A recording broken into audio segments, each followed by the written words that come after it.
Hello, and welcome to Saving People Queering Things, a supernatural podcast. We were previously known as Driver Picks the Podcast, and the episode you're about to listen to was recorded under that name.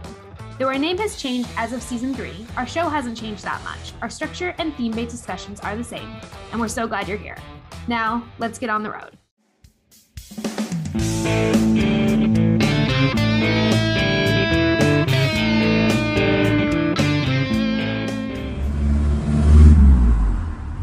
Hello, and welcome to Driver Picks the Podcast, the show where we talk about ghosts, road trips, and free will through every episode of the TV series Supernatural. Today, we will be discussing Season 1, Episode 18, Something Wicked, through the theme of Impossibility. I am Abigail, your host, and joining me today are two lovely hosts, Sam and Renny. Hello. Thanks. Welcome back. It's now time for our series recap, the road so far. So far in season 1, two boys are on a quest to find their father. And now that Sam and Dean have found John and also found out that the thing that killed their mother and Sam's girlfriend is a demon, John has gone off on his own to hunt the demon down and left Sam and Dean again to continue on the road, saving people and hunting things. And that brings us to this episode and to our 30-second recap. The one note I will make before we do our 30-second recap is a content warning for this episode. This episode will deal with some issues of child neglect, and that will come into probably our recap as well as probably our discussion. So just be forewarned, that will be probably a recurring theme in this episode. Ready? Yeah. Okay, Renny, on your marks, get set, go. Okay, so a creepy witchy monster attacks a kid in their bed. Sam and Dean are going on a mysterious hunt because their dad sent them coordinates again. They figure out there's a bunch of kids in the town that are sick, so they start investigating. Dean recognizes the monster from a case from when he was a kid.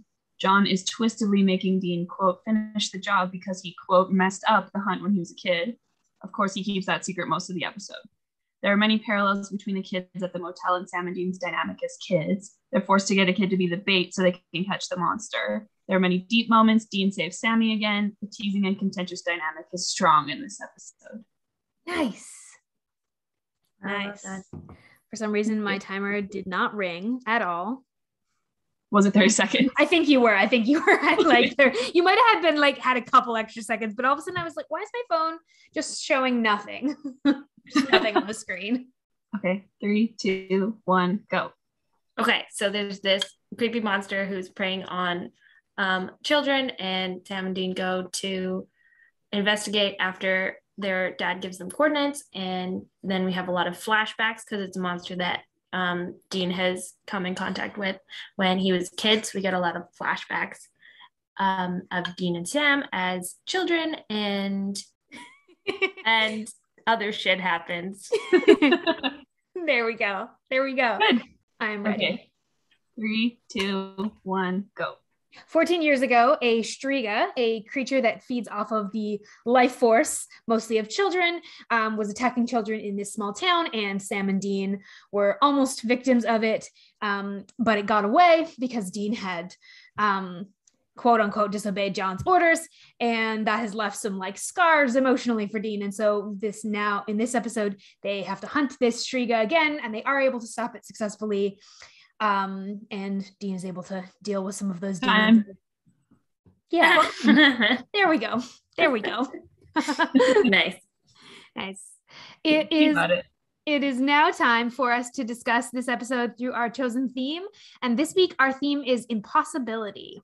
One note I wanted to make, because neither of you were on the previous episode, Hell House. This episode is a big tonal shift. Hell House is probably the lightest episode of season 1. It's funny. It's Jacob and I talked about how Hannah and I talked about how it's very much a break from the rest of the season in its just kind of like lightheartedness and its just ability to show us the brothers just kind of being goofy kids. We talked about the themes of like play and rest and childishness in positive ways in that episode. This episode is another big shift. This episode is interesting because it comes right after. It's dealing with themes of childhood and even flashbacks of childhood, but it's much heavier of an episode. And I just wanted to point that out, like that's a really stark contrast that I hadn't noticed because I don't usually watch those episodes back to back. But there's a few weird, random, like silly moments in this episode that feel very out of place because of that tonal shift, like the bikini inspector moment. I had no idea that was in this episode, and I was like, what? That has no context, and they never mentioned it. It doesn't really fit at all. I know. That's funny because I actually wrote that down too, because I know that quote, like I know that scene, but I forgot that it was in this episode as well because it seems really out of place. It's like this funny moment, like squished into this really intense, emotional episode. Yeah, this episode where they're like, this is not a monster that they find funny at any point. This is not a monster they joke about. This is a monster that they're like, this monster is attacking children. This monster has been around for a very long time. No one's ever caught it. Like, there's a lot of guilt that goes along with it for Dean. Yeah, it's not a monster that they kind of are like joking about like they do with other monsters that are kind of comedic. This one is like, it's not lighthearted at all. Like sometimes even if it's the monster itself isn't comedic, like the boys will kind of like try to make it lighter.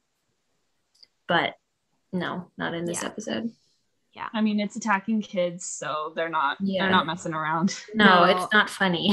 And I appreciated that a lot. I appreciated in this episode the intentionality with which both of them are like, we have to take care of this specifically because it's attacking children, and that's way more terrifying and way more, it's very, very significant. In terms of like impossibility, first thing I was thinking about, which is kind of an obvious thing, is that Sam and Dean are constantly dealing with things that are seen as impossible to everyone around them because their whole world is the supernatural realm, and most civilians as they would see them don't have experience with the supernatural realm and see it as impossible, and so I think Sam and Dean are always more attuned to, they're less likely to say something is impossible because of that experience, like that aspect of their lives. Yeah. And I think in this episode, because that happens, like the illness that the kids have seems impossible. Nobody can understand it. And the doctor uses that to hide his identity. Like he uses that impossibility and the like confusion around it and like the, there's no good explanation. He uses that to cover what he's doing. Yeah. Because especially when it's something, if there's a good reasonable explanation, we don't tend to look for something that we think is impossible. And they're like, well, there must be a reasonable explanation for why all these kids are getting sick. It's going through families, so it's contagious in some way, but it's not to adults. Like, it's easier to find a solution or an answer that isn't nefarious. Yeah, and that doctor has clearly been using that for years and years. And like Sam mentions, he's like, that's a perfect cover. Mm-hmm. Yeah. Do we want to talk about John? I mean, the meat of this episode is going to be us talking about John. So yeah, let's just go for it. So let's talk about it in general, and then I have impossibility notes with John. Cool. And I'm going to save one of my questions actually for a different point. So go, Renny, go for it. Okay. So I was just thinking about how John gives Dean the impossible responsibility as a little kid to be responsible for his brother. And, he's just a kid himself. He's not able to take care of another person. He's not old enough. And yet he's still given that job and that responsibility and the weight of it. Mm-hmm. And his mistake that he makes in the flashbacks with Sam is an honest kid mistake, like it's totally innocent. He didn't do anything wrong. It's impossible for anyone to live up to the responsibility that John puts on him, I think. Yeah. And I wrote, the look John gives him as a kid breaks my heart. He's so mad at Dean and disappointed. It's unreal because Dean had to carry that shame that John put on him his whole life. And I couldn't believe that as a father you could look at your kid like that. I also was thinking about it during that scene, because I think that like John doesn't, in a lot of ways, doesn't see Dean as a kid, even when he is. Like, he sees Dean primarily as Sam's older brother. Yeah. Well, And basically Sam's guardian. Yeah, in the very, very literal sense of that word. And, you know, I wrote, one thing I wrote is down was about, I think the way Dean perceives it. And I think it, you know, it seems to be an accurate perception, at least based on the canon of the episode, that Dean kind of thinks it's impossible that his dad will prioritize his feelings. So like, even in that scene, they, you know, this Striga was going after Sam. Dean had the gun out, was about to shoot, was clearly very terrified. John comes in, shoots the thing leaves, and he goes and immediately starts comforting Sam. Mm-hmm. And he like gives Dean that look, and he doesn't like at all reckon with the fact that like, even though Dean wasn't in physical danger, like Dean was in this situation where he was like having to figure out, can I shoot this thing without shooting Sam? Like and John doesn't spend any time thinking about Dean's feelings. And made me really mad. And along with that, like Dean and Sam, when they're talking about that scene, the scene that's interspersed with that scene is them talking about it. And Sam says, you know, you were just a kid. And Dean says, like, don't. And like the implication, and I'm pretty sure it's not in this scene. It's in another episode. There's a point where Dean says, I think it's to Sam, or it's Sam to one of the people that's around, you know, says, you know, I never was a kid. Like, I was never a kid. And you know, Dean says, you know, this is unfinished business for me. Like, even in the way I think this, in a lot of ways, this incident is when he stopped. Like, he wasn't really a kid before this. He wasn't being treated like a kid before this, and the responsibility that he had on him to take care of Sam. But after this point, particularly, he's never a kid again. Like, in the way he thinks about his identity or his life. And I think also, like later on, in the episode, when the boys are talking, Dean also, like, Sam is talking about the fact that the kid that they that helped them catch the monster will never have like this innocence, because he'll always like remember this big drama. And Sam is like, oh, I wish that I would have had that innocence. And then Dean's comment I wrote down because it was really interesting. He was like, yeah, I wish that for you as well. Or like he says something along those lines. And I thought it was interesting that he didn't say we or I. Like, it was, I wish that for you, but not for himself. I made note of that too, because Dean's been trying to protect Sam from the impossible evil that lives in the world his whole life, but that's literally it's impossible for Sam not to know. But unfortunately it's impossible for Sam not to know about it, and so Dean's like basically fighting that at every turn. Fighting the fact that John and the world put on him this responsibility to protect Sam, but he was never able to, like you said earlier, Renny, like this, it was always going to be impossible for him to protect Sam perfectly. It was always going to be impossible for him to shoulder that responsibility.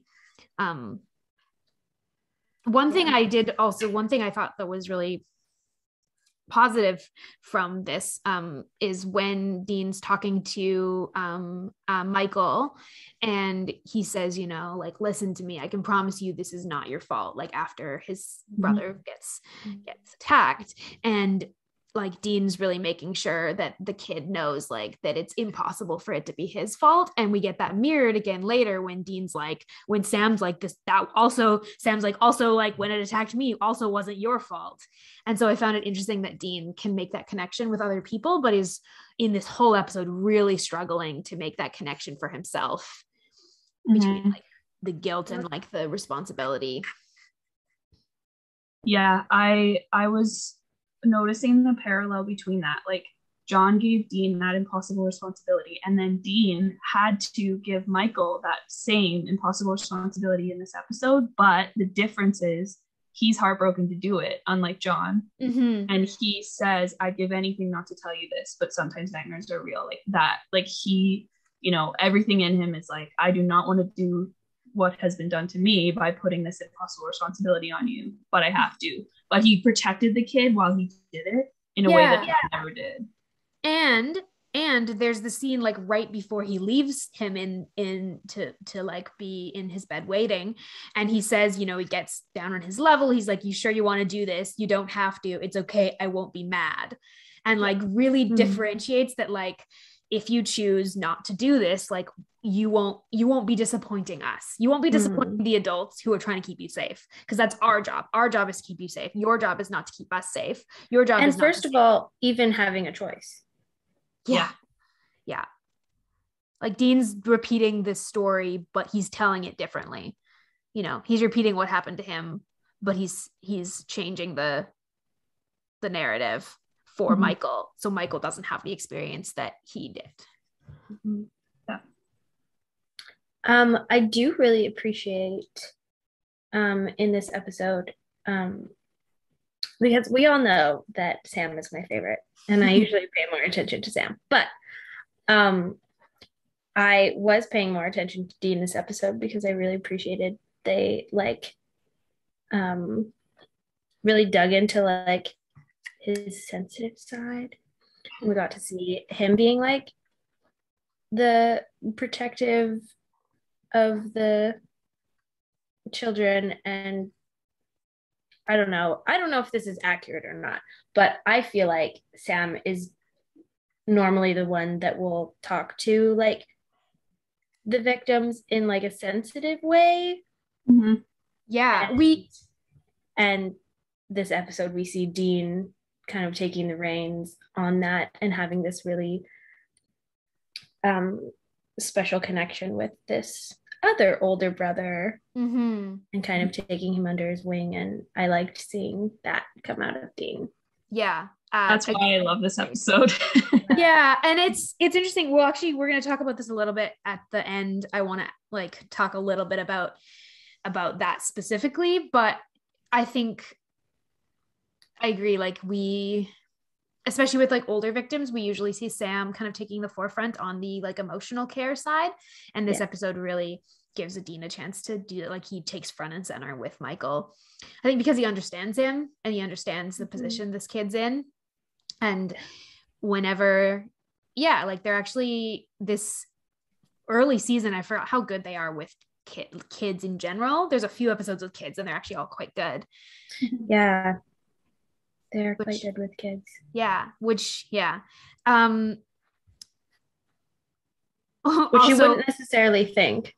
No. Well, and if you look at later seasons, they're still really good with kids, but there's the weight of a lot of things they end up having less time, I think, in some ways, and less focus on individual victims and more focus on bigger picture stuff, which is a shame, because I think that some of the strengths of this early season is that one thing I found kind of funny when you think about some later seasons as well is the scene right after they realize that it's the doctor, and then they're back in the motel and they're talking, and Sam's like, I'm surprised you didn't like, you know, unload a clip into him like right there, and Dean's like, first off, I'm not going to open fire in a friggin' pediatrics ward. And then he like, which I just, as someone who's seen much more of the show, like their strategic, like this episode where they're like, no, can't open fire where there might be civilians around. Unfortunately not going to last. No. The show. They're gonna get a lot less careful about the body count, unfortunately. But I found it funny. The monsters get bigger though, so they kind of, I don't know. Yeah, monsters get bigger, and they've also been through so much. I feel like they get desensitized. Yeah, and I think that's one of the things I like about this season is that they're still, like, especially with the children, they're still both so like, they're still so heartbroken about all these kids that they need that are going to die if they can't stop this monster, and they're you know, that drives them through this episode. They're like protective, both of them, their protective nature. It's sweet. I love seeing that come out. Yeah, me too. Is there any other like notes on Impossibility? Sorry, I have one. And then I want to ask you guys if you have one. Sorry, I have one that I want to mention. When John says to Dean, when John's giving Dean instructions and before he leaves, and he says, you know, shoot, you know, they have a conversation about, you know, come on, dude, look alive. This stuff's important. Dean's like reminding him, you know, we've gone over it a million times. I'm not stupid. John asks him what's most important. He says, watch out for Sammy. And then John says, you know, if anything comes to the door, like, and it's not me, shoot. And then Dean says to him, shoot first, ask questions later. And what I thought really interesting of that in terms of Impossibility is that John is like wiring them, and Dean specifically, for the possibility of danger and the impossibility of anything being neutral. Like, he's not saying, he's trying to wire this like sort of black and white world into his boys' heads where like it's better to be violent when you don't know what's going to happen than to risk, you know, danger. And I think that he does a real disservice to his boys in that perception of the world, the impossibility of like anything being safe or anyone having, you know, good motives. Like, you know, someone could come and, I don't know, a housekeeper at a motel could come to like check on these two small children who are been left there alone without an adult, and they would still be under these orders of like shoot first, ask questions later, which seems like John puts them at more risk of neglect, and does neglect them significantly more by that sort of instruction that isolates them. Yeah, totally. And I think like you can see that with Dean more in this series, that he does adopt that mentality of like nothing can be good, basically. But he grows out of it. I think they both kind of do throughout the series. Yeah. So that's cool to see.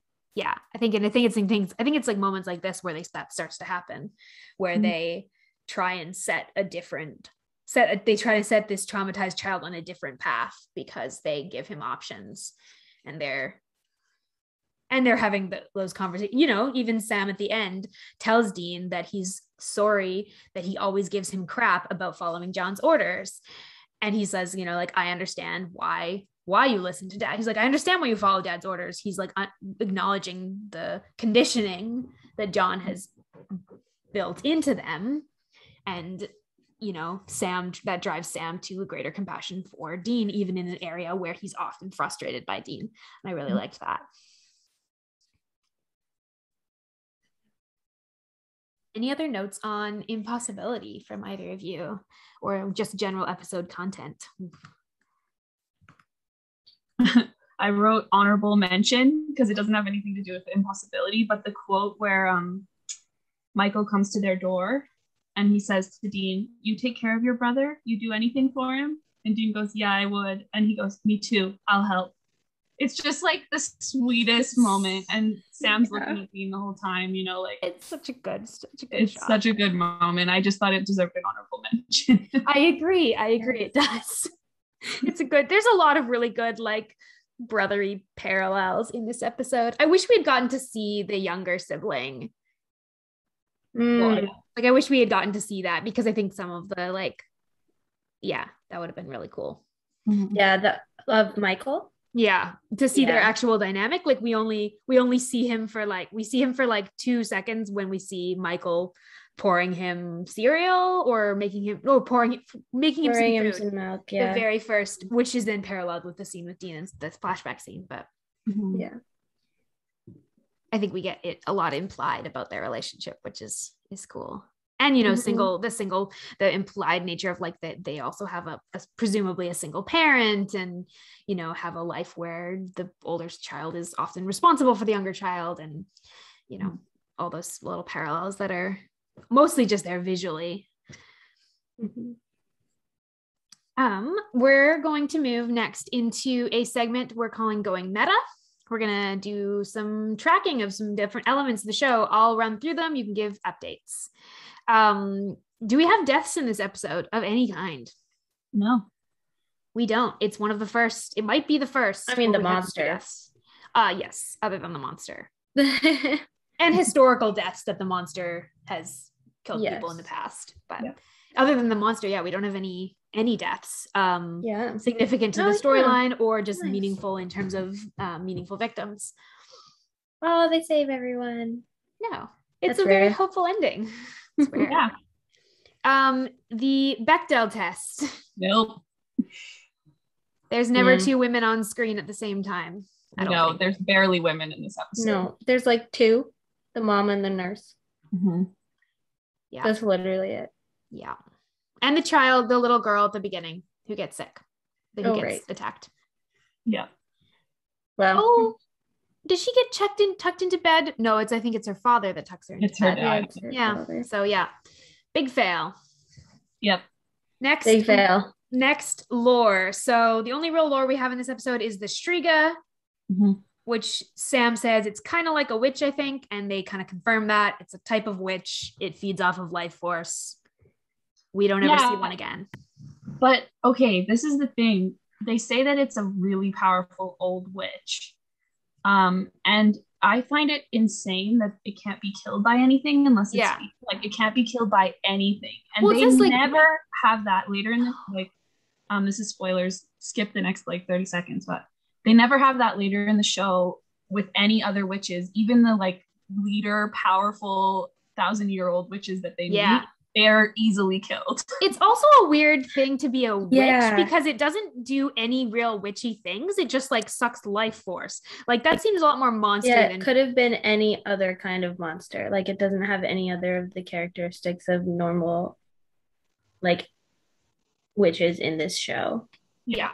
It seems like a weird one. It's also, I think, one of the first times we've gotten a reference to specifically a witch, and it's so I wonder if too maybe they don't seem to have a super clear understanding, and I wonder if Dean has done some of his own research on it since the original incident. I kind of get that impression that it's been unfinished business and he has learned while he can, but it seems like they're also just operating off of very limited information, and maybe they think it's a witch and it's not actually. That's true.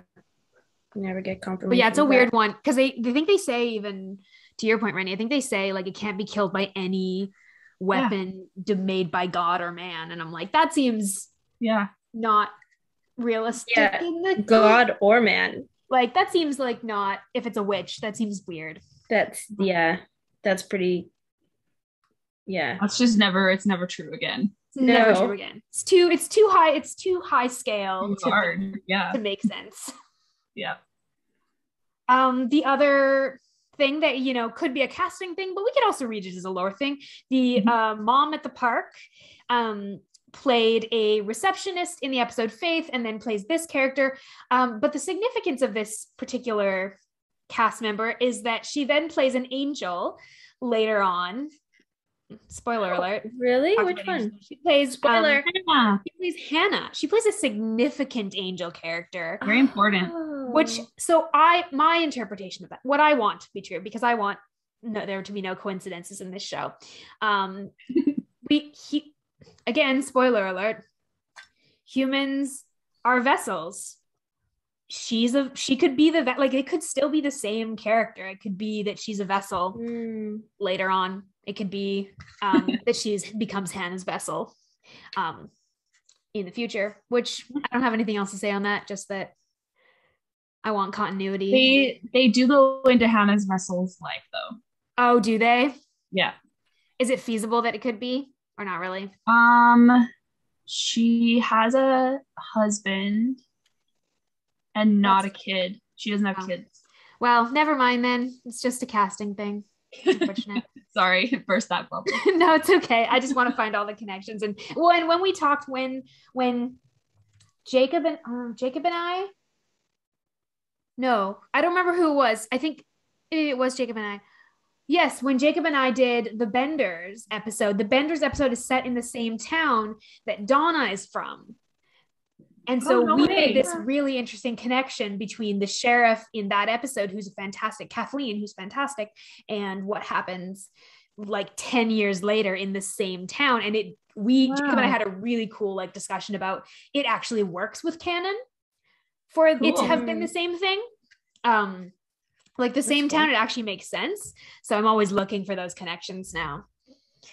But cool. Next is locations. This episode takes place in Fitchburg, Wisconsin, and again is filmed in the greater Vancouver area. I'm just going to kind of slide past that because we don't have a lot of time for recording today. Pop culture. The title of this episode is a reference to Shakespeare, Something Wicked This Way Comes.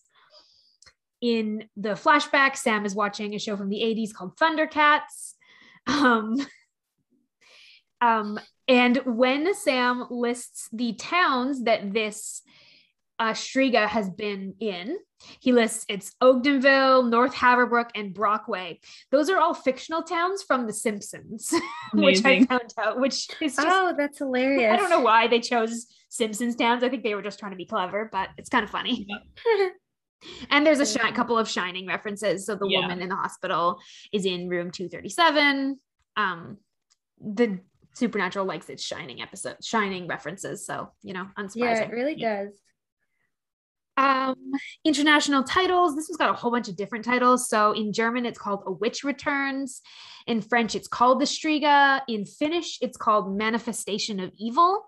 And in Hungarian, it's called The Ancient Evil. So they went real creative with the different titles in different languages. But I personally really like the Something Wicked. I love the Shakespeare reference. Yeah. Then we have our gaydar segment. Anything about gender, sexuality that you noticed in this episode? There's a gross incest joke, but we'll just slide on past that because I don't really want to. It's just gross. Yeah. That's the only thing that popped my radar up. I was like, seriously? And it doesn't feel like an authentic honesty for the character. It feels like the writers trying to be like, ha ha ha ha. We don't need any of that. Yeah, it was not necessary. The only thing I could think about in terms of like gender is like there's the idea, these concepts of masculinity again that we've come back to a bunch of times, and even the way John, the whole shoot first, ask questions later, the way that John, doesn't emotionally connect with his sons, doesn't encourage them to be in touch with their emotions or their feelings. Like there's a lot of specific forms of masculinity as appropriate that is happening, and that's the only thing I could really see in this episode related to that. I don't know if either of you there saw was anything. one thing that I was like, sexism. What was that? Well, when like after they've killed the monster and the mom comes back from Michael and is like, oh no, before, and the younger son is like in the hospital and the mom is like rushing around and like heading to the hospital, and then Dana's like, oh, you're in no condition to drive, let me drive you, I insist. And then in my brain I was like, he would have done that if it was a man. I think you're right. Yeah, but he wanted to get to the hospital. He wanted to go like check it out. Yeah, which I also thought but then I was like, also if it was a man, he would have just been like, oh, I'll meet you there. Yeah, totally. It's true. There's been like, let me drive you. Yeah, totally. There's a little bit of that internalized, like it's coming out as like I'm being caring, but yeah, there's a bit of a double standard there of like that's a good catch. I couldn't believe she let him. Also was like, you don't know this man. She has this stranger staying in her motel, her car keys. Yeah. That was weird. That was weird to me too. Like, you have a strange amount of, like, I know they're being compassionate and kind, and I like, that says something, but you are also a motel owner. I'm sure you see a lot of people who are like kind of sketchy and also like, maybe seem nice, but you wouldn't trust. Yeah. I'm gonna save because we only have a few minutes. What I'm gonna do. Okay, so for our last little segment today, I am going to pose a question that is going to be related to the episode, but also just a little bit of a bigger theme to my co-hosts. And I just want to hear what your thoughts are. So my question is around John again, but it's also around the idea of like revenge and how that sort of shapes your life. So my question is, was it possible for John to have his revenge mission and also like have his revenge mission to try and find the thing that killed Mary and also be a good father? Is there a way that he could have done both, or was the way that, because obviously we know he didn't, he was a neglectful father while he hunted for Mary's killer. Would it have been, do you think there is a way for it, would it have been possible for him to have done that differently? Could you see a world where that's happening, where that could have happened? And what do you think that would have looked like? I think he could have done it better. Pretty easily. Like, he could have either like asked someone like Bobby or some relative to raise them, because he clearly like couldn't be there for them, and like the responsible thing to do would be to hand them off to somebody who could be a good authority figure, so they could go to the same school their whole life and have friends and that kind of thing. Mm-hmm. But I think that revenge always eats people. Mm-hmm. And I think that it would, if that decision to hunt for the thing that killed Mary had always been his decision, revenge would have eaten him in one way or another, and affected the boys because of that. I don't know. No, that's kind of the thing I kept coming back to when I was thinking about this question, is that it seems incompatible. Like, it seems like revenge also, in John's case, takes all of his energy and takes all of his compassion and turns the world black and white. And if you do that, it's hard to you can't compartmentalize that. Like, once he had done that, in order to think of the way he thought about Mary's killer and the way he thought about Mary, it spreads to the way it comes out in everything. You can't separate that. Yeah. Do you have thoughts? I mean, like, I would just echo what Renny said about like he could have put them in the hands of someone who actually could have taken care of them instead of leaving them alone. Or like it could have been more like his like job, like 9 to 5. I don't know. He goes out and hunts and then he comes back. Right, where the kids are still his priority. Yeah. Because they're not clearly in his actual experience. No. They don't. Yeah. But again, with revenge is like it just consumes everything. Yeah. So even if he was physically present, I don't think he would be like emotionally or mentally present. With like what you're saying, Sam, like he just wouldn't. I agree. I think and he wasn't and I think the thing is, he wasn't self-aware enough to, like, if he had been self-aware enough to recognize, I'm going down this path and I feel like it's the only choice for me, but it's not ethical, it's not fair to my boys, they don't deserve it. They don't also like have to have the same, because he wants them to have the same revenge mission that he does. Yes. And I think if he had been self-aware enough to recognize that, maybe he would have dropped them at Bobby's and been like, he would have still been a neglectful father, but it wouldn't have been, his sons wouldn't have had the same detrimental effects on their lives.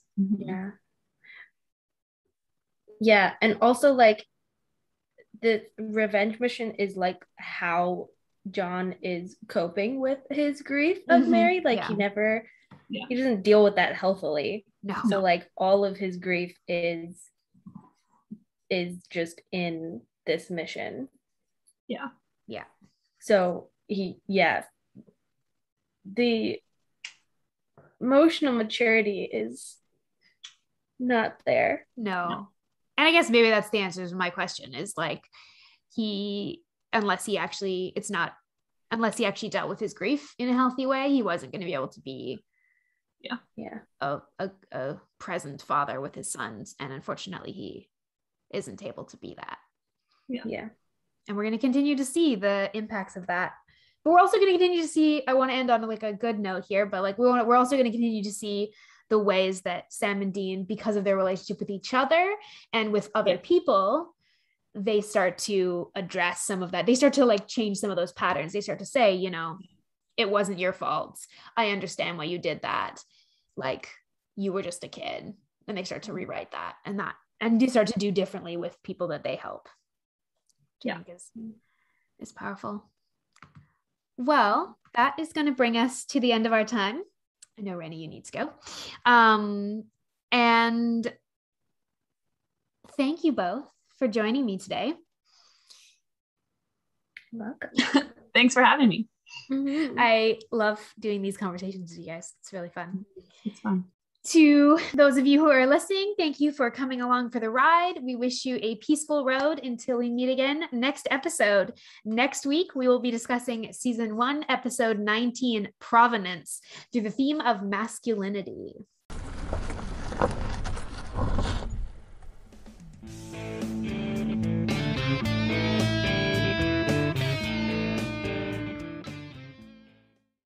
A note to our listeners.